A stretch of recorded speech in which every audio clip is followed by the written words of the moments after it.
જય શ્રી કૃષ્ણ વિદ્યાર્થી મિત્રો. ધોરણ 11 વિષય એસપીસીસી ભાગ 2 એના અંદરમાં ચેપ્ટર નંબર 6 વિજ્ઞાપન પત્ર. વિદ્યાર્થી મિત્રો, સૌપ્રથમ આપણે ધંધો શરૂ કરવા માટે મૂડી, સ્થળ અને યોગ્ય કર્મચારીઓની આવશ્યકતા હોય છે, તેમજ સાધન સામગ્રીની પણ જરૂરિયાત હોય છે. પરંતુ સૌથી વધુ એક ચાલક બળ તરીકે આપણે જોઈએ તો ધંધાને ચલાવવા માટે મૂડી સૌપ્રથમ આવશ્યક વસ્તુ ગણાય છે. તો અહીં કને વિજ્ઞાપન પત્ર જે છે એના દ્વારા આપણે ધંધા માટે જે જરૂરિયાત હોય છે મૂડીની, એ મૂડી પ્રાપ્ત કરી શકીએ છીએ. તો હવે આપણે વિજ્ઞાપન પત્ર કેવી રીતે બહાર પાડવાનું હોય, એનું મહત્વ શું હોય છે અને વિજ્ઞાપન પત્રની અંદરમાં કઈ કઈ બાબતોનો સમાવેશ થાય છે, તેમજ વિજ્ઞાપન પત્ર અંગે સેક્રેટરીની શું ફરજો હોય છે, આ બધી જ માહિતી આપણે આ ચેપ્ટરમાંથી મેળવીશું. તો સૌથી પહેલી પ્રસ્તાવનાથી શરૂ કરીએ તો ધંધાનું ચાલક બળ જે છે એ મૂડી છે. કંપનીનું કાર્યક્ષેત્ર વિશાળ પ્રમાણમાં હોવાના કારણે તેને વિશાળ મૂડી ભંડોળની જરૂર પડે છે. કંપનીની જ્યારે સ્થાપના થાય છે ત્યારે તેની પાસે મૂડી હોતી નથી, પરંતુ તેઓ જાહેર જનતા જાહેર કંપની જે હોય છે આ મૂડી જાહેર જનતા પાસેથી શેર અથવા તો અન્ય કોઈ પણ જામીનગીરી દ્વારા એકઠી કરે છે. એટલે કે આજના સમયમાં લોકો જે મોટા પાયાના જે ધંધા હોય છે એની પાસે એટલી બધી મૂડી પોતાની તો હોતી નથી, પરંતુ એ શેર સ્વરૂપમાં જાહેર જનતા પાસેથી એકઠી કરતા હોય છે અને એ નાની નાના જે શેરના ભાગરૂપે જે મૂડી પ્રાપ્ત થતી હોય છે અને એ મૂડી ભેગી કરી અને ધંધો આગળ વધારતા હોય છે. તો આગળ વધીએ. જાહેર જનતા આવી કંપનીઓમાં મૂડી રોકાણ કરતા પહેલા કાળજીપૂર્વકની એ લોકો તપાસ કરતા હોય છે અને જ્યાં સુધી પૂરતો સંતોષ ન મળે અને જરૂરી માહિતી ન મળે ત્યાં સુધી રોકાણકાર કંપનીમાં રોકાણ કરતા નથી. કારણ કે રોકાણકારને પણ પોતાના જે નાણાં હોય છે એ વ્યવસ્થિત રીતે અને એમાંથી પણ એમને લાભ પ્રાપ્ત થાય એવી જગ્યાઓ પર જ રોકાણ કરતા હોય છે. એટલે પોતાની સુરક્ષાને ખાસ ધ્યાનમાં રાખી અને પછી જ રોકાણ કરતા હોય છે. તો તે લોકો ને જરૂરી માહિતી પ્રાપ્ત થાય એવા પ્રકારના એ લોકો પ્રયાસ કરતા હોય છે. તો વિજ્ઞાપન પત્ર જે છે એ એક પ્રકારનો એવો જ દસ્તાવેજ છે જેમાંથી આપણને કંપનીની એટલે કે આપણો જે ધંધો જે છે એની સંપૂર્ણ માહિતી એમાંથી પ્રાપ્ત થઈ શકે અને રોકાણકાર માટે પણ એ ફાયદારૂપ જ ગણાય છે. કારણ કે એમાંથી સંપૂર્ણ માહિતી પ્રાપ્ત થતા તે લોકો વિચાર કરી શકે છે કે આપણે કેટલો રોકાણ એમાં કરી શકીએ છીએ. જાહેર જનતા એ રોકાણકારને કંપની વિશેની યોગ્ય માહિતી મળી રહે તે માટે કંપની એક દસ્તાવેજ બહાર પાડે છે જેને આપણે વિજ્ઞાપન પત્ર તરીકે ઓળખીએ છીએ. અને બીજી રીતે કહી શકાય કે જાહેર કંપની દ્વારા જાહેર જનતાને જે શેર કે ડિબેન્ચર ખરીદવા માટે દસ્તાવેજ દ્વારા આમંત્રણ આપવામાં આવે છે તેને આપણે વિજ્ઞાપન પત્ર કહેવાય. આપણે શેર અથવા તો ડિબેન્ચર ખરીદવા માટે જાહેર જનતાને એક આમંત્રણ આપીએ છીએ કે અમારી કંપનીના તમે શેર અથવા તો ડિબેન્ચર ખરીદો. એ એક પ્રકારનું આમંત્રણ જે છે એને આપણે વિજ્ઞાપન પત્ર કહીશું. હવે આપણે જોઈએ વિજ્ઞાપન પત્રનો અર્થ અને એની વ્યાખ્યા. સાદી ભાષામાં આપણે કહીએ તો વિજ્ઞાપન પત્ર એટલે કે જાહેરાત. જાહેર જનતાને શેર અને ખરીદવા માટેનો એક આમંત્રણ આપતો દસ્તાવેજ છે. એટલે કે જાહેરાત કરીએ છીએ કે અમારી કંપનીના તમે શેર ખરીદો. પછી જાહેર કંપની શેર મૂડી કે ડિબેન્ચર કે અન્ય જામીનગીરીઓ દ્વારા નાણાં એકઠા કરવા માટે જાહેર જનતાને જે દસ્તાવેજ દ્વારા આમંત્રણ આપે છે તેને આપણે વિજ્ઞાપન પત્ર કહીશું.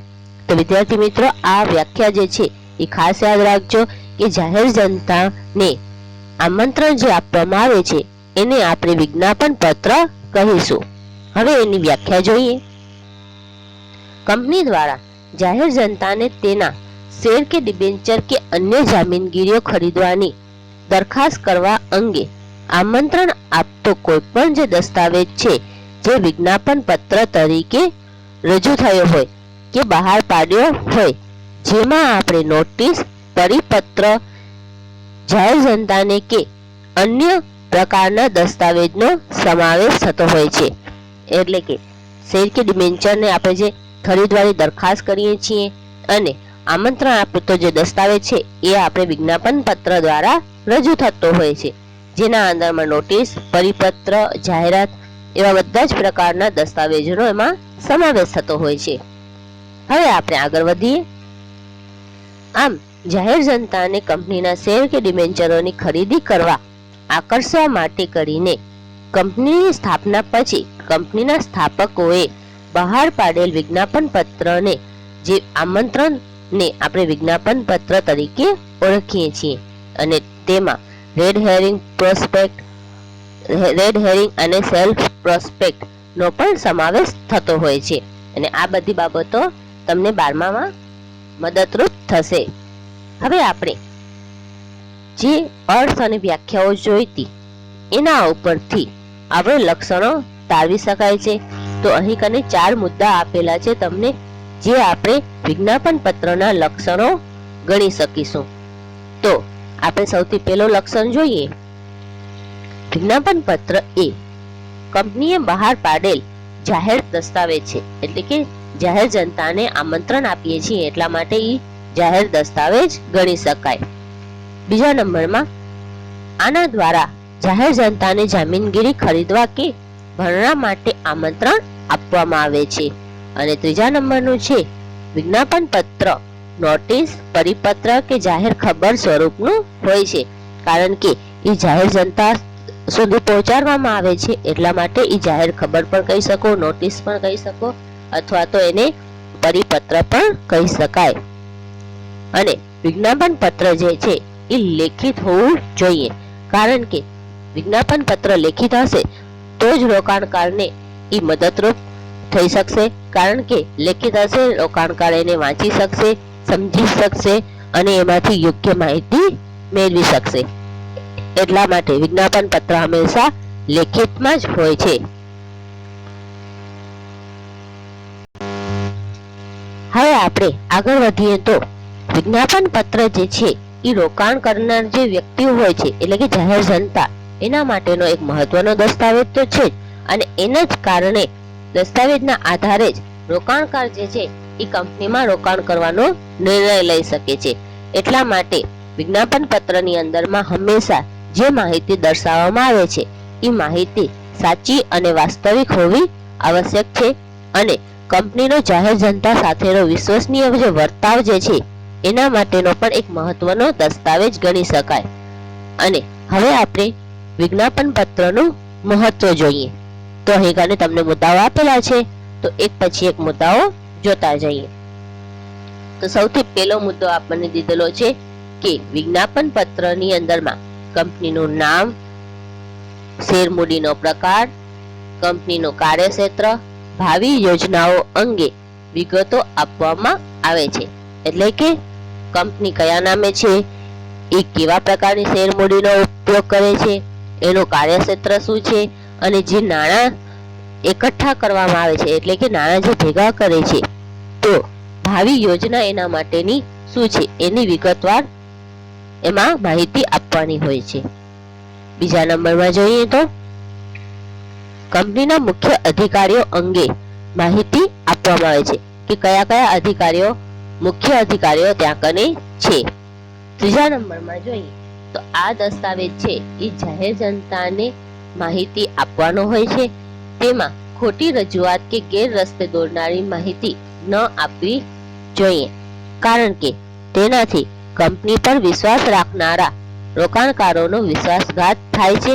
અને કંપનીના ધારામાં વિજ્ઞાપન પત્રમાં જો ખોટા અથવા તો આપણે કહીએ ગેરમાર્ગે દોરનારા નિવેદનો થતા રોકવા વિશિષ્ટ જોગવાઈઓ પણ કરવામાં આવી છે.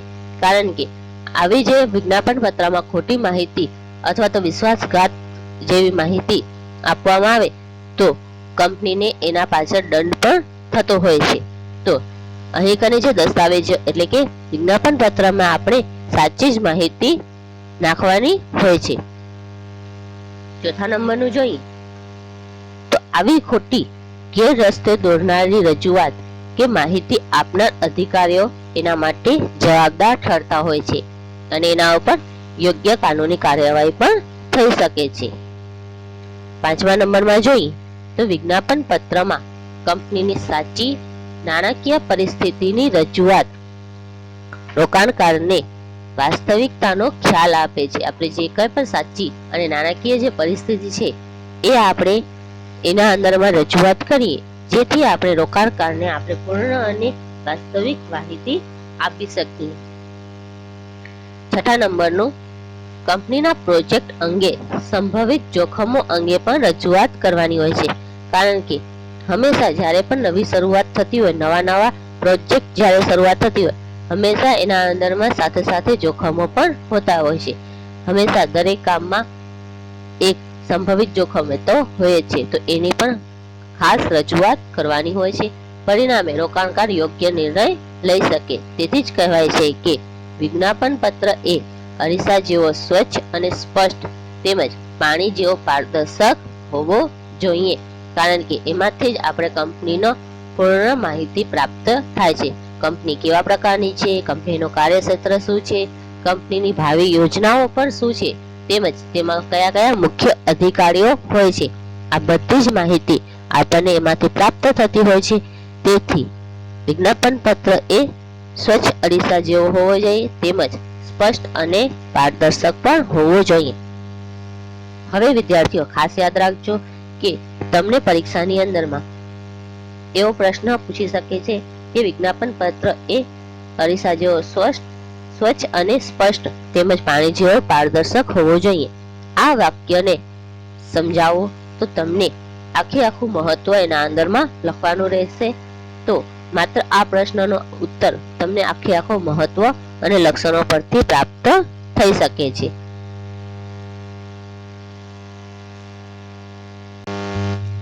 હવે આપણે જોઈએ વિજ્ઞાપન પત્રમાં સમયમાં આવતી વિગતો. કઈ કઈ બાબતોનો સમાવેશ આપણે વિજ્ઞાપન પત્રની અંદરમાં કરતા હોઈએ છીએ. તો અહીં કને વિજ્ઞાપન પત્ર કંપનીની જામીનગીરીમાં રોકાણ કરવા જાહેર જનતાને આમંત્રણ આપતો એક અગત્યનો દસ્તાવેજ છે અને કંપની ધારા 2013 જે નવો કંપની ધારો લાગુ કર્યો છે એ મુજબ વિજ્ઞાપન પત્રમાં નીચે મુજબની માહિતીનો સમાવેશ કરવામાં આવતો હોય છે. નંબર 1, કંપનીનું નામ શું છે. બીજા નંબરમાં કંપનીની રજિસ્ટર્ડ ઓફિસનું સરનામું. હવે વિદ્યાર્થી મિત્રો ખાસ યાદ રાખજો, કંપનીનો જે કાંઈ પણ ધંધો હોય છે કોઈ અલગ સ્થળ પર હોઈ શકે અને એની રજિસ્ટર્ડ ઓફિસ પણ અલગ સ્થળ પર હોઈ શકતું હોય છે. એટલા માટે આપણે એનું સરનામું રજિસ્ટર જે કરેલું છે ઓફિસ, એની ઓફિસ ક્યાં કને છે એ બાબતને ખાસ સરનામું નોંધ કરવાનું, કારણ કે એને ત્યાં કને જે સ્થળ ઉપર એની રજિસ્ટર્ડ ઓફિસ હોય છે નિયમો બધા એના જ એને લાગુ પડતા હોય છે. કાનૂની જે કાર્યવાહી થતી હોય છે એ રાજ્ય અથવા તો એ સ્થળ મુજબ જ એને લાગુ પડતી હોય છે. ત્રીજા નંબરનું જોઈએ તો કંપની સેક્રેટરી, મુખ્ય વિત્ત અધિકારી, વિત્ત એટલે કે નાણાં અધિકારી, ઓડિટર્સ, કંપનીના ઓડિટર્સ કયા છે એ, કાનૂની સલાહકારો કોણ છે, બેન્કર્સ એટલે કે બેંક ક્યાં કનેની છે, કઈ કઈ બેંકમાં એના કંપનીના ખાતા છે, કંપનીના ટ્રસ્ટી કોણ છે, એના બાંધણી દલાલોના નામ, જે કાંઈ પણ છે એ વ્યક્તિઓના નામ અને એના સરનામા પણ એના અંદર વિજ્ઞાપન પત્રમાં નોંધ કરવાના હોય છે. ચોથા નંબરનું જોઈએ તો ભરણા ખુલવાની અને બંધ થવાની તારીખ, જામીનગીરી ફાળવણી અને નાણાં પરત અંગેનો સમય. વિજ્ઞાપન પત્રની અંદરમાં વિજ્ઞાપન પત્ર જે બહાર પાડ્યું હોય એટલે કે ભરણા એટલે કે ફોર્મ ભરવાની તારીખ, ખુલવાની તારીખ, આ બધી જ તારીખો એના અંદર નોંધ કરવાની હોય છે. તેમજ જામીનગીરીની ફાળવણી એટલે કે જામીનગીરી જે રોકાણ કરવાની એની ફાળવણી ક્યારે થશે એની પણ એના અંદર તારીખ નોંધ કરવાની હોય છે. અને જો તમે શેર એના ન ખરીદો તો એના નાણાં પરત કરવાનો સમય પણ આપણને દર્શાવવાનો હોય છે. પાંચમા નંબરનું જોઈએ તો બેંકમાં અલગ ખાતું ખોલાવી ભરણામાં આવેલ તમામ નાણાં તે જ ખાતામાં મૂકવામાં આવશે તે અંગે સંચાલક મંડળનું નિવેદન. બેંકની અંદરમાં અલગ એનું ખાતું ખોલાવવાનું હોય છે અને એના અંદરમાં બધા જ નાણાં એના અંદરમાં મૂકવાનો હોય છે અને એ અંગે સંચાલક મંડળનું નિવેદન પણ પસાર કરવાનું હોય છે. 6થા નંબરનું જોઈએ તો બાંધણી કરાર અંગેની માહિતી. બાંધણી કરાર કરનારા પણ હોય છે, મધ્યસ્થી વચમાં હોય તો એની પણ તમામ વિગતો એના અંદર દર્શાવવાની. પછી 7મા નંબરમાં સંચાલકોની, ઓડિટર્સની, ભરણાના બેન્કર્સની, નિષ્ણાંતોની અને તમામ સંબંધિત અધિકારીઓની એના અંદર સંમતિ હોય છે એવી રજૂઆત પણ એના અંદર કરવાની હોય છે. 8મા નંબરનું જોઈએ તો ભરણા અંગે અધિકૃત અધિકારી અને તેના અંગે ઠરાવ અંગેની માહિતી પણ દર્શાવવાની હોય છે. પછીનો મુદ્દો જોઈએ 9મા નંબરમાં જામીનગીરી. ભરણાની વહેંચણીની પ્રક્રિયા અંગેનું આપણે સમયપત્રક તૈયાર કરવાનું હોય છે કે જામીનગીરી જે છે એ ક્યારે અને કયા પ્રકારનું આપણે વહેંચણી કરી શકીશું, તો એનું સમયપત્રક પણ દર્શાવવાનું હોય છે. 10મા નંબરનું જોઈએ તો કંપની ધારા મુજબ કંપનીનું મૂડી માળખું કેવા પ્રકારનું છે, એની મૂડી કેવા પ્રકારની છે, શેર મૂડી છે, પ્રેફરન્સ શેર મૂડી છે, કેવા પ્રકારનું એનું શેર મૂડી માળખું છે, મર્યાદિત જવાબદારી વાળું, અમર્યાદિત જવાબદારી વાળું, આ બધી જ વિગતો એના અંદર દર્શાવવાની હોય છે. 11મા નંબરનું જોઈએ તો જાહેર ભરણાનો હેતુ, શરતો અને અન્ય જરૂરી બાબતો દર્શાવવાની હોય છે. પછી 12મા નંબરનું જોઈએ તો કંપનીનો મુખ્ય ઉદ્દેશ અને વર્તમાન ધંધો ક્યાં ચાલી રહ્યો છે, તે સ્થળ, પ્રોજેક્ટનું અમલીકરણ અંગેનો કાર્યક્રમ, આ બધી જ વિગતો વિજ્ઞાપન પત્રની અંદરમાં દર્શાવવાની હોય છે. હવે આપણે 13મા નંબરનું જોઈએ તો પ્રોજેક્ટ અંગે આપણને માહિતી દર્શાવવાની હોય છે. તો એ માહિતી કઈ રીતે હોય છે તો એક પછી જોઈ લઈએ. સંચાલકોનો એના અંદર ખ્યાલ અને તેમાં રહેલા જોખમો એ પણ આપણને દર્શાવવાનો હોય છે. પ્રોજેક્ટ માટે રાહ જોવાનો સમય, એટલે કે પ્રોજેક્ટ ક્યાર સુધી પૂરો થશે, પ્રોજેક્ટમાં થયેલી પ્રગતિ, એમાં પ્રગતિ થાય છે કે નથી થતો, પ્રોજેક્ટ પૂરો થવાનો સમય, આ બધી જ વિગતો એના અંદર દર્શાવવાની હોય છે. તેમજ વિજ્ઞાપન પત્ર પ્રગટ થવા અગાઉના 5 વર્ષ દરમિયાન કંપનીના સ્થાપક પાસે કોઈ દાવો પડતર હોય, કોઈ કાનૂની કાર્યવાહી થયેલી હોય અથવા તો સરકારી વિભાગ દ્વારા સ્થાપક સામે કોઈ દાવો કરવામાં આવ્યો હોય કે કોઈ કાનૂની કાર્યવાહી કરવામાં આવેલ હોય તો તેની વિગતો પણ એને જણાવવી પડે છે. જો આવી વિગતો છુપાવવામાં આવે તો જે પણ રોકાણકાર છે એ કંપની ઉપર કાનૂની કાર્યવાહી કરી શકે છે, કારણ કે એને સાચી માહિતી છુપાવી છે એ માટે કરીને. તો આ બધી જ વિગતોને એના અંદરમાં સમાવેશ કરવાનો હોય છે. હવે આગળ જોઈએ તો 14મા નંબરનું લઘુત્તમ ભરણા અંગેની વિગતો, એ પણ આપણને દર્શાવવાની હોય છે. એમાં પ્રીમિયમ તરીકે કોઈ રકમ ચૂકવવાની હોય તો એની વિગતો પણ એના અંદર દર્શાવવાની હોય છે. રોકડ સિવાય કોઈ પણ શેર આપેલ હોય તો તે અંગેની વિગતો. ઘણી વખત અમુક વ્યક્તિઓ શેર જ્યારે ખરીદતા હોય તો બદલામાં રોકડ ન આપતા અન્ય કોઈ મિલકત પણ આપી શકે છે, તો એ પણ વિગતો એને અંદર દર્શાવવાની હોય છે. 15મો મુદ્દો સંચાલક મંડળની વિગતો, તેમની નિમણૂક, વેતન અને અન્ય કંપનીમાં તેમનું કોઈ હિત હોય તો તેની પણ વિગતો એના અંદર દર્શાવવાની હોય છે. 16મા નંબરનું સ્થાપકોની યોગદાન અંગેની વિગતો, જે પણ કંપનીના સ્થાપકો છે એને કયા કયા યોગદાન કંપનીમાં આપેલ છે એની પણ વિગતો દર્શાવવાની હોય છે. 17મા નંબરનું ધંધો ચાલુ હોય તેવી કંપનીઓને વધારાની વિગતો પણ જણાવવાની હોય છે, કારણ કે ધંધો ચાલુ હોય છે તો એને નફો કે નુકસાન કાંઈક તો કરેલું હોય, તો એ બધી વિગતો એને દર્શાવવાની હોય છે. તો એના અંદરમાં જોઈએ તો સૌથી પહેલું કીધું છે કંપનીનું નફા નુકસાન ખાતું તેમજ પાકું સરવૈયું, એ પણ ઓડિટર્સનો અહેવાલ સાથે હોવું જોઈએ. જે સીએ પણ ઓડિટ કરેલું હોય એવા વ્યક્તિના સહી સિક્કા હોવા જરૂરી છે. એવું જ નફા નુકસાન ખાતું અને પાકું સરવૈયું દર્શાવવું પડે છે. પછી કીધું છે વિજ્ઞાપન પત્ર બહાર પાડ્યાના અગાઉના 5 વર્ષના નફા નુકસાનની વિગતો, ગૌણ શાખાના અહેવાલો પણ રજૂ કરવાના હોય છે. પછી મેળવેલ જામીનગીરીઓનો ઉપયોગ પ્રત્યક્ષ કે પરોક્ષ રીતે જેમાં કરવાનો હોય તે ધંધાની વિગતો પણ દર્શાવવાની હોય છે. તો આવી રીતે આપણે બધી જ માહિતી જ્યારે ચાલુ હોય કંપની તો એને દર્શાવવાની હોય છે. 18મા નંબરનો મુદ્દો વિજ્ઞાપન પત્રની વિગતો આ કાયદાની અને સિક્યુરિટી કોન્ટ્રાક્ટ એક્ટ 1956 અને સેબી એક્ટ 1992 ના કોઈ પણ નિયમોનું ઉલ્લંઘન કરતી નથી એવા પ્રકારનો એને નિવેદન રજૂ કરવાનો હોય છે. અને છેલ્લો મુદ્દો વિજ્ઞાપન પત્રમાં જે તારીખ લખવામાં આવશે તે જ વિજ્ઞાપન પત્રની પ્રકાશની તારીખ ગણાશે. આ વિદ્યાર્થીઓ ખાસ યાદ રાખજો, એક વાક્યમાં તમને પૂછાય છે. વિજ્ઞાપન પત્રની જે તારીખે વિજ્ઞાપન પત્ર તૈયાર કરવામાં આવે છે તે જ વિજ્ઞાપન પત્રની પ્રકાશનની તારીખ ગણાય છે, એટલે કે જાહેર થયાની તારીખ પણ એ જ ગણાશે. તો આ બાબતને ખાસ યાદ રાખજો, એક વાક્યમાં તમને પરીક્ષામાં પૂછાય છે. હવે આપણે જોઈએ લઘુત્તમ ભરણો. તો જ્યારે વિજ્ઞાપન બહાર પાડવામાં આવે ત્યારે લઘુત્તમ ભરણો ખાસ મહત્વનું ગણાય છે. તો જોઈએ લઈએ.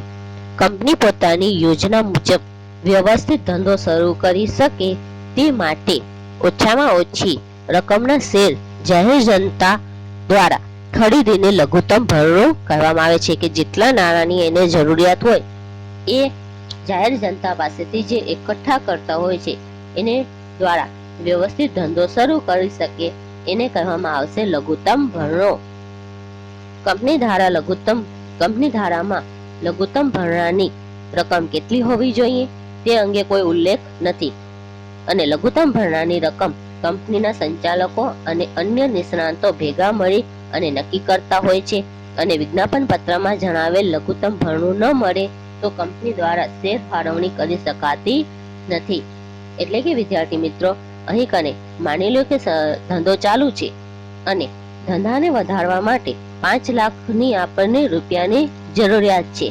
તો સંચાલકો અને અન્ય નિષ્ણાતો એટલે કે નાણાં વિભાગના બધા વિભાગના નિષ્ણાતો ભેગા મળીને નક્કી કરે કે જો આપણી પાસે ધંધાની અંદરમાં 5 લાખ રૂપિયા હશે તો આપણે ધંધો સારી રીતે કરી શકીશું, કારણ કે નાણાંની અછત હોવાના કારણે આપણે ધંધામાં આગળ વધી શકતા નથી.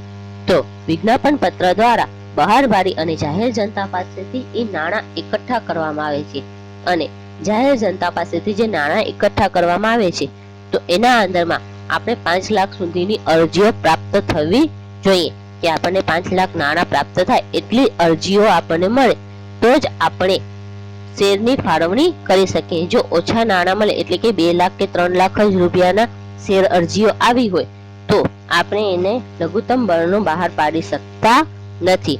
તો આ બાબતને ખાસ યાદ રાખવાનું કે લઘુત્તમ ભરણું જે છે એ આપણે ઓછામાં ઓછી શેર એટલે કે 90% અરજીઓ આપણને પ્રાપ્ત થયેલી હોય તો જ આપણે એને બહાર પાડી શકીએ છીએ, નહીં તો આપણે લઘુત્તમ ભરણો બહાર પાડી શકતા નથી. હવે આપણે લઘુત્તમ ભરણાનું મહત્વ જોઈએ.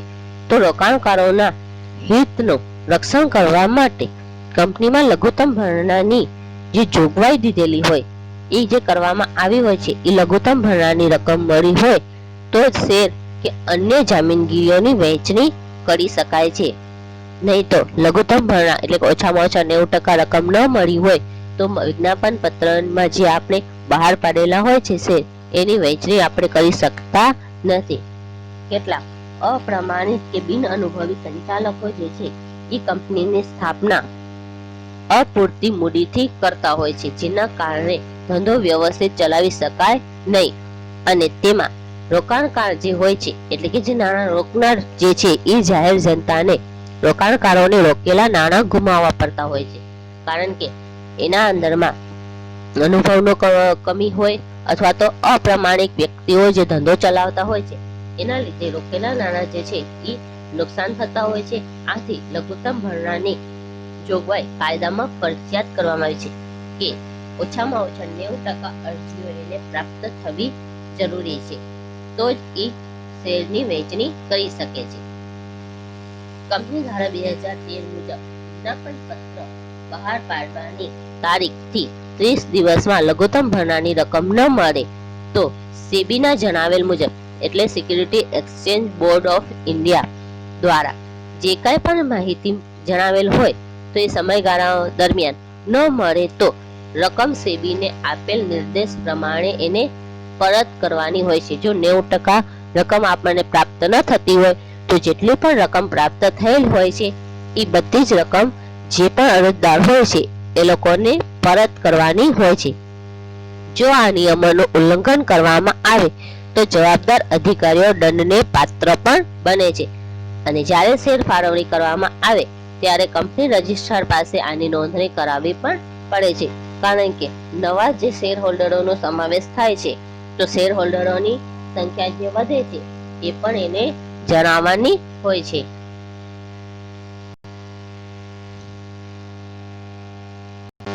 હવે આપણે જોઈએ કે લઘુત્તમ ભરણું આપણું નથી ભરાતું તો એના પાછળ આપણે ધંધાને શું અસર થતી હોય છે. તો જો કંપની પાસે લઘુત્તમ ભરણા જેટલી રકમ ન આવે તો કંપની શેરની ફાળવણી કરી શકતા નથી. અરજદારો જે છે એ સેબીના નિર્દેશ અનુસાર રકમ એને પરત કરવાની હોય છે, અને જો જાહેર કંપની આવી જોગવાઈનો ભંગ કરે તો એ અધિકારીઓ દંડને પાત્ર પણ બનતી હોય છે. તો આવી એની અસરો લઘુત્તમ ભરણું જ્યાં સુધી ન ભરાય તો આવી અસરો ઊભી થતી હોય છે. હવે આપણે જોઈએ શેર બાંધણી કરાર.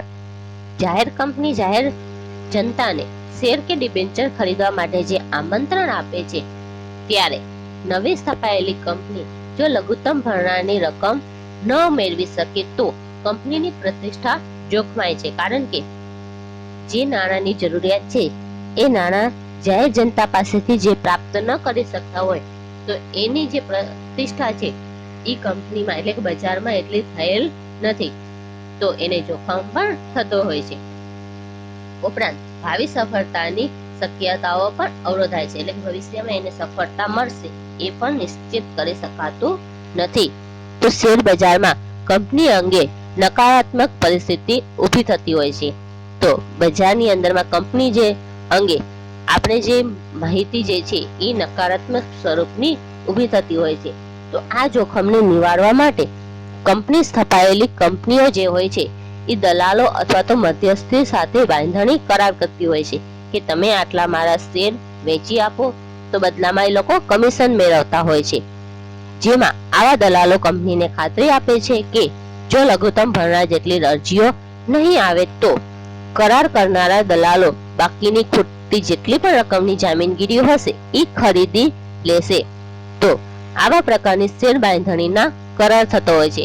જે મધ્યસ્થી દલાલો હોય છે એ આપણને કંપનીને ખાતરી આપે છે કે લઘુત્તમ ભરણા જેટલી અરજીઓ એ લોકો મેળવી આપી દેશે, ને ના આપે તો જેટલા પણ નાણાંઓ ખૂટશે એ બધી જ રકમ એ લોકો પોતે ખરીદીને આપશે. તો આમ બાંધણી કરાર જે છે એ કંપનીને ત્રાહિત પક્ષકારો સાથે કરેલો એવો કરાર છે જેના દ્વારા દલાલો કમિશનના બદલામાં કંપનીને એવી બાંધણી આપે છે કે જાહેર પ્રજા માટે બહાર પાડેલ જે જામીનગીરી જે જાહેર જનતા જે છે એ પ્રજા પૂરેપૂરી નહીં કરી દે તો બાકીના જામીનગીરીઓ પોતે ખરીદી લેશે અને નાણાં ચૂકવી આપશે. આ રીતે બાંધણી દલાલો જે છે એ ખરીદેલા જામીનગીરી માટે જે કાંઈ પણ કમિશન આપવામાં આવે છે એને આપણે બાંધણી કમિશન તરીકે ઓળખીશું. તો વિદ્યાર્થી મિત્રો, એક એક વાક્યમાં પૂછાઈ શકે છે કે બાંધણી કમિશન કોને કહેવાય? તો બાંધણી દલાલો જે છે એ જે પણ જામીનગીરી બહાર પાડવામાં આવી છે એને પૂરેપૂરા એ ખરીદાવી દેશે અને બદલામાં એ કમિશન મેળવશે એવો એક કરાર કરતા હોય છે.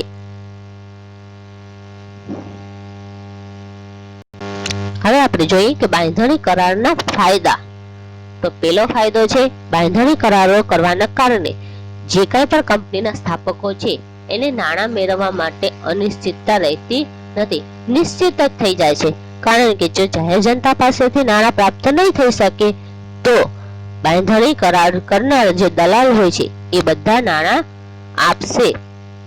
બીજા નંબરનું, બાંધણી દલાલો શેર બજારના નિષ્ણાત હોવાના કારણે કંપનીને યોગ્ય સલાહ પણ આપી શકે છે અને રોકાણકારોના વિશ્વાસમાં પણ વધારો કરે છે, જેથી શેર બજારમાં વધારે ઝડપથી વેચી શકાય અને નાણાં પ્રાપ્ત થઈ શકે.